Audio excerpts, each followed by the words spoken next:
I think, like I mentioned before when I was telling the story about my American friends, when I was telling the used to brush my teeth with soap story, it's hard to really understand it if you don't experience it. But what I have heard is that a lot of people don't think that we'll get communism here in the United States, for example. But I think they think it's because, we're not going to wake up tomorrow, we're not going to change the president, and all of a sudden we're going to have communism. That's not what's going to happen. That's not what happened in Cuba. I think it happens gradually. Mm-hmm. So I do think that they need to, we have tried socialism, we have tried communism, it does not work, okay? And I think they should, see those, listen to the people that have been through it. Venezuela is a very recent example. I feel like a lot of people have forgotten a little bit about Cuba just because it happened so many years ago. I think that's totally true. Yeah. Americans are capable of achieving extraordinary things when they have the freedom and opportunity to do so. This is American Potential. Hello and welcome to the American Potential Podcast. I'm your host, David Fromm. Back in Cuba, she was a top student, but she found herself struggling to keep up in American schools. She worked hard, pushed through, and not only came up, she graduated with honors. And today, she's using her story to help others understand just how precious freedom really is. I want to welcome today's podcast guest, Heydi Martínez. Heydi, welcome. Hi, David. Thank you for having me. Yeah, it's so good to talk to you again. Yeah. So I think what we really want to talk about, first of all, is this your first meeting that we're all together for, or have you been to others? Yeah, I think I've been to others, but I went to all staff last year. But yeah, this is I think this is the second time here in Orlando, actually. Cool. Yeah. Yeah. No, it should be fun. I'm so excited. There's so many people with cool stories. That's why I'm so excited to talk to so many of your colleagues, and then especially right now to hear about those cool stories of people that you meet and you work with, but you don't even know, like, oh my gosh, they've done extraordinary things and lived really incredible experiences. So I'm excited to hear about it. So I want to hear about yours. So what was it like growing up in Cuba? I mean, where do I even start? I think when I was a kid in Cuba, I wasn't really aware of what was going on at the time. And I think it wasn't really until I got here that I was able to put things into perspective and really realize what I actually went through. Because when you're there, you don't have anything else to compare it with. So you really think that the entire world lives like that, right? So since a very young age, I mean, the government makes sure to instill in you those, ideals of communism. So me going to school, I think I learned a lot more about that than anything else. And as you mentioned in your introduction, obviously when I got here, even though I was in the top of my class back in Cuba, when I got here, I probably had the knowledge of an 8-year-old, even though I was 16, almost 17. So yeah, going to Cuba, I mean, everything is censored in Cuba. So the education system is awful, even though you hear a lot about how Cuba has one of the best education systems in the world, but that's just communist propaganda. Books are censored. Professors are not prepared to really teach. So going to school was just like that, a lot of just communist learning. That was basically what we were learning in Cuba. And also, now I realize that my family was also in survival mode all the time because we sometimes didn't have anything to eat. Mm-hmm. I didn't have snacks to bring to school. We were spent sometimes days without electricity. So it was really sad. And it's interesting though, because I actually was talking to some of my American friends, and we were talking about the same thing, some of the things I had to go through in Cuba. And I made the comment that sometimes I had to brush my teeth with soap. And my American friend said, oh, I have tried baking soda before.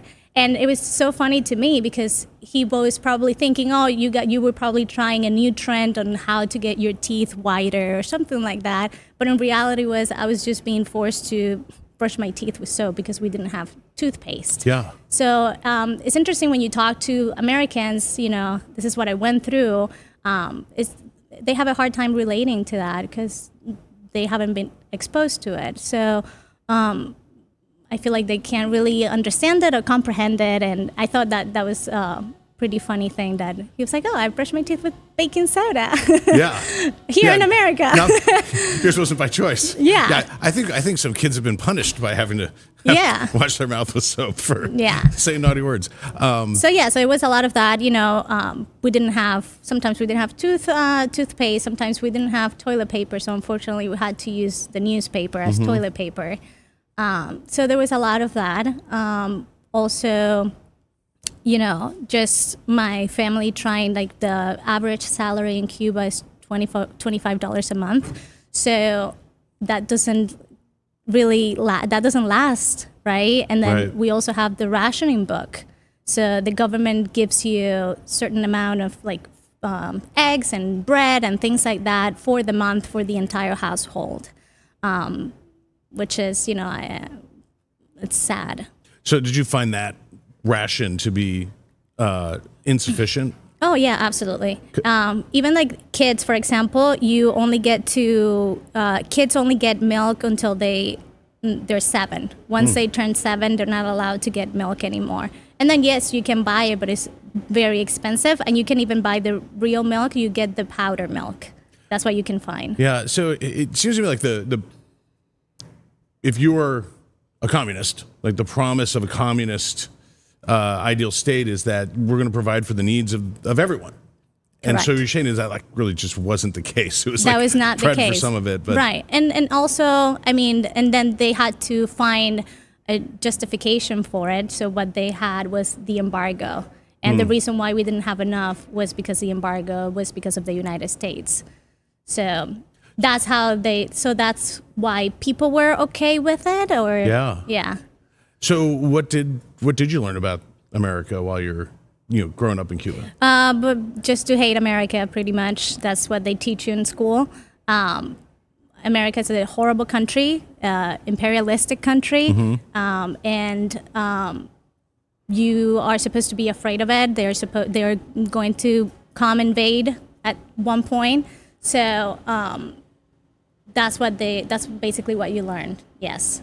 And the other thing too, part of the censorship that they use in Cuba, they change history. So the history I learned in Cuba was very different to what I then learned here. Yeah. And they use a lot of the historical events to justify their power and their regime, right? And do you remember any of the differences like that you learned in Cuba and then you learned in America and kind of how they stacked up?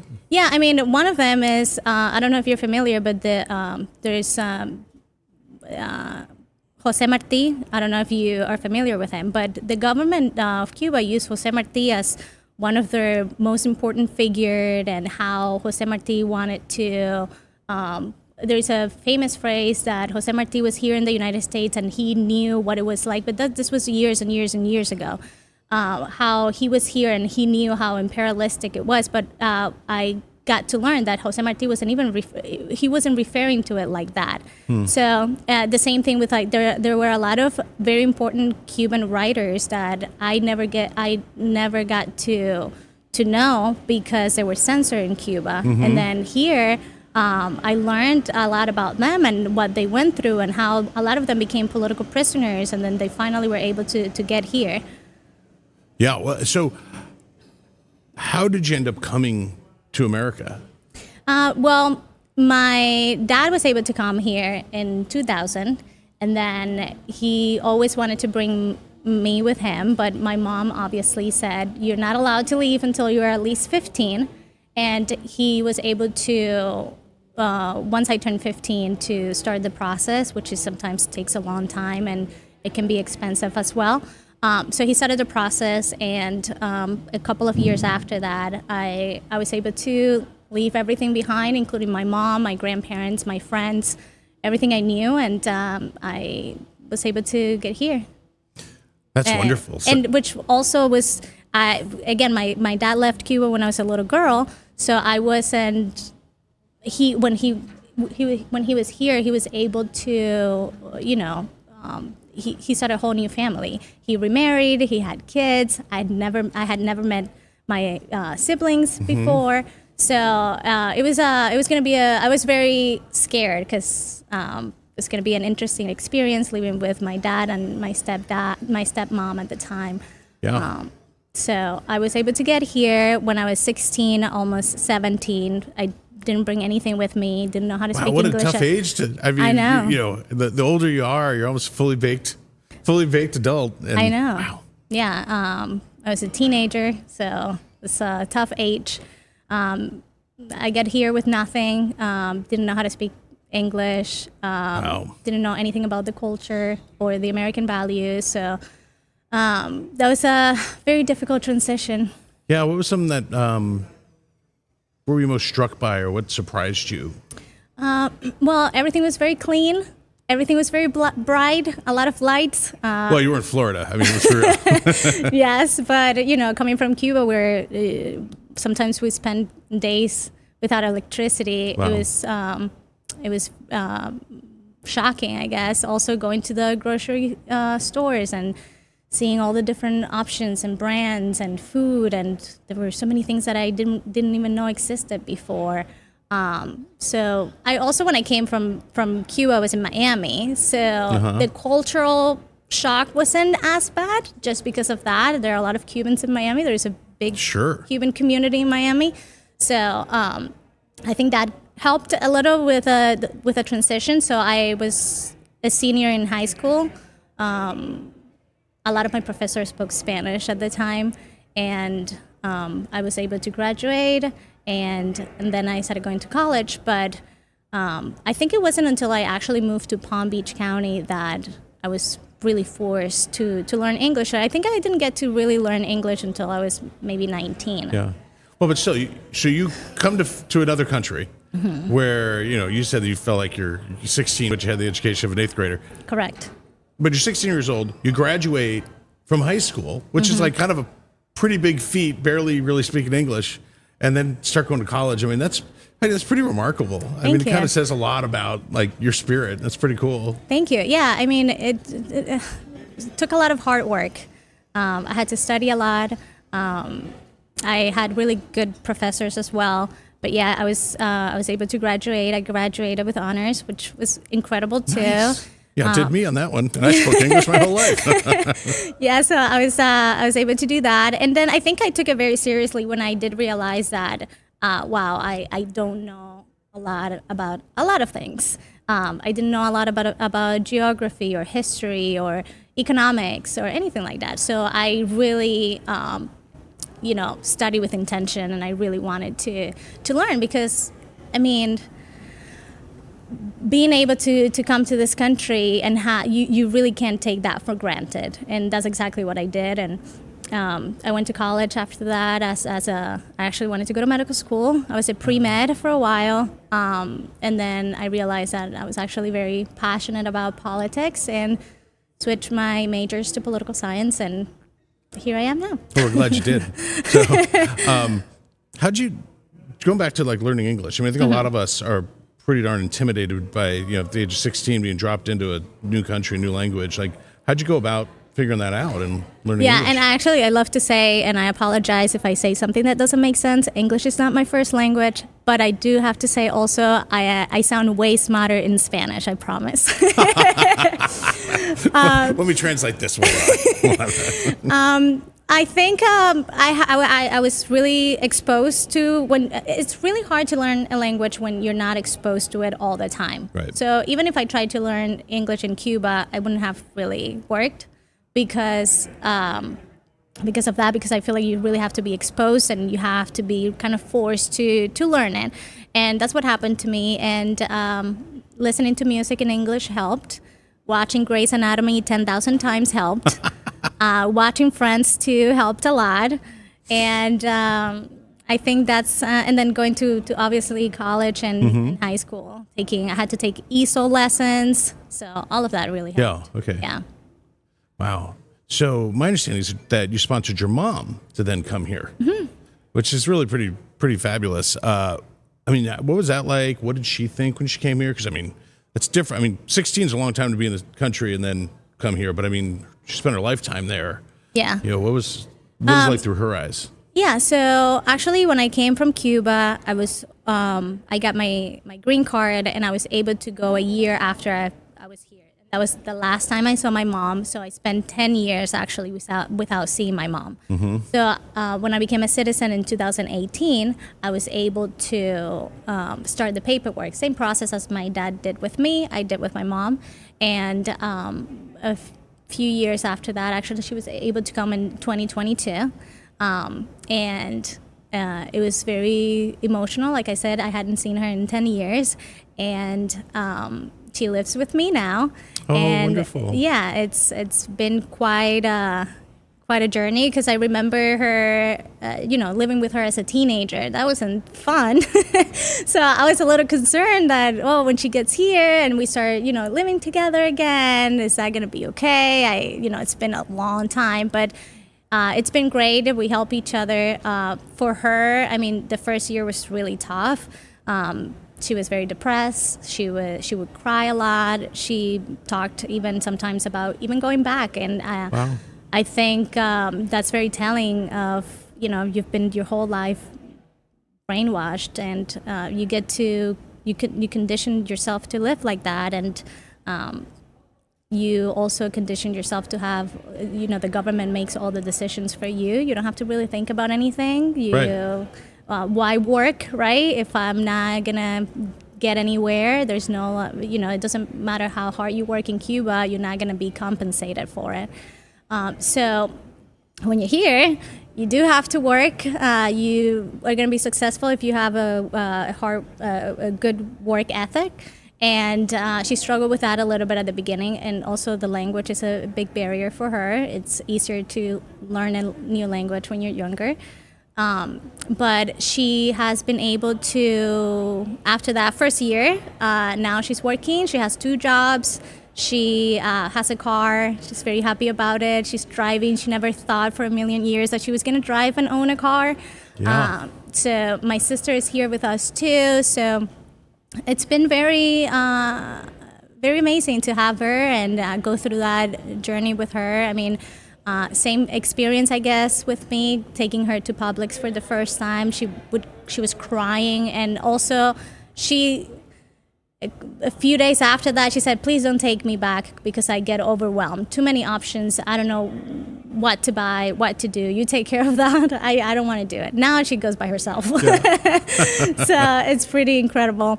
But it's sad because, a lot of Cubans go through that. And I was fortunate enough that I was young and I was able to get here. But then there are a lot of people that live like that their whole life. I mean, my grandparents are still there. My grandma, her birthday was a couple of days ago, and we don't use FaceTime, we use WhatsApp. Yeah. So we video call her, and they had no electricity. So it was sad, and they have lived like that their whole life, and hopefully one day they'll be able to come here the same as I did and as my mom did. Yeah. Well, at first I have to think that your mom's super excited to be reunited with you and your sister. I mean, that's got to be pretty darn special for her, even with the adjustment. Yeah, and even, me, like, she's very proud of me, and she's very proud of my sister, and even sometimes we're home and I'm talking to my sister in English all the time, and she's like, "Can you guys stop? Can you guys speak Spanish for a second? I don't understand what you're saying." And it's pretty cute. But yeah, she's extremely proud of us, and we're going through the process of trying to bring my grandparents here, and then we'll be complete because we don't have any other family really in Cuba. What's your your grandparents? And I think about Cuban history. They've probably seen a lot. Like, what's their story? Yeah, I mean, so my grandparents were little kids when Fidel took over, right? Mm-hmm. And they really didn't get to experience a Cuba before communism. So it's a little bit different for them. I think a lot of the Cubans, which is very sad, a lot of the Cubans at the beginning that got here or went to other countries, they really thought that they were going to just be here for a couple of years, maybe less, and that they were going to be able to return to a free Cuba, and that never happened, and it's been over 6 decades, right? Yeah. So for my grandparents, they didn't get to experience that free Cuba, so that's just what they know. My grandma actually, she was able to not necessarily work for the government, but she had a job for them where she was able to experience firsthand things of how things worked. The government owns this mansion. Well, they own everything, but they have this huge mansions that they use for presidents from other countries to go and stay there. Hugo Chavez was one of them that used to go there a lot, and my grandma used to, she actually met him and used to work closely with him. So for my grandma, she, for a long time, I think, she actually really believed in the ideals and Fidel and communism, which is very sad. But I don't blame her because, again, they don't have anything really to compare it with. Now things are pretty bad, and I think having us here too, we can educate her, and now she really understands. Now, it's interesting enough, my grandpa was the other way. My grandpa was very against it. He was very vocal about it, which it caused a lot of tension because you can't really be vocal about how you feel with the government, especially each neighborhood in Cuba. We have what it's called, I forget the name, but basically it's a group of people that watch their neighbors to report back to the government. So my grandma was also always very scared of my grandpa because he would say things like, this is bull, things like that, no? Yeah. And he would also like to listen to music that was not allowed in Cuba. Even Willie Chirino is a very famous Cuban singer, and it's one of my grandpa's favorite singer, and we wouldn't be allowed to listen to them. And sometimes he would get music from people that would go to Cuba to visit and would bring him the CDs, and he would listen to it, and my grandma would make such a big deal about it. So it's interesting that they were married, but they were very different. My grandma really believed in the government, and then my grandpa was really against it, and I got to experience those two sides. And then I was a kid, so I really didn't care that much until obviously I got here. Sure. Yeah. So what's something that you would like Americans to know about Cuba? That's a really good question. I think, like I mentioned before, when I was telling the story about my American friends, when I was telling the used to brush my teeth with soap story, it's hard to really understand it if you don't experience it. But what I have heard is that a lot of people don't think that we'll get communism here in the United States, for example. But I think they think it's because, we're not going to wake up tomorrow. We're not going to change a president and then all of a sudden we're going to have communism. That's not what's going to happen. That's not what happened in Cuba. I think it happens gradually. So I do think that we have tried socialism. We have tried communism. It does not work. Okay? And I think they should see those, listen to the people that have been through it. Venezuela is a very recent example. I feel like a lot of people have forgotten a little bit about Cuba just because it happened so many years ago. I think that's totally true. Yeah, and Venezuela is it happened recently. People are really got to. They remember what Venezuela was like, which was a very prosperous country, and look at it now. So, really study those examples and be very careful with the decisions you make and how you vote and the policies you support because, like I said, it's not like you're going to wake up tomorrow and have communism. It's going to happen gradually. Well, it's a great way to end it. I really appreciate it. I think that's so important. Like, I know the work that we do in Americans for Prosperity, we really feel like it's important to help people connect to, why freedom's important and why, our form of government really and our approach to, helping people overcome obstacles and realize their American dream is really important. I mean, I guess it's partially why we're talking on the American Potential podcast. I know, and like I said, I feel like I can attest to the fact that the American dream is not a myth. because here I am today talking to you. Who would have told me 13 years ago, a little girl from communist Cuba, that I was going to be here sharing my experience with you. And also there's a Bible verse that I really like that says, who against hope believed in hope. And I think that really, and I just wanted to end with that because I feel like that's what describes the Cuban diaspora. And I think, I know that even though we call this country our home, we still really hope for, a free Cuba, hopefully soon. Yeah. So. Well, that's wonderful. I appreciate you bringing the words too. And I think that perspective is just so important that, so that we can really appreciate, how special America really is, but also how important it is for us to keep reminding the next generation about what's happened and what other people are still kind of dealing with, and how, why we need to keep kind of protecting the American dream. So thanks, Heydi. Thank you. It's a great reminder as to, what we always say here, which is, liberty and freedom are easily taken for granted. Don't take them for granted. Defend liberty and freedom. Thanks for joining us, and we'll see you on the next episode. Thank you for listening to American Potential. You may listen to more stories from Americans working every day to expand freedom and opportunity in their communities by visiting AmericanPotential.com.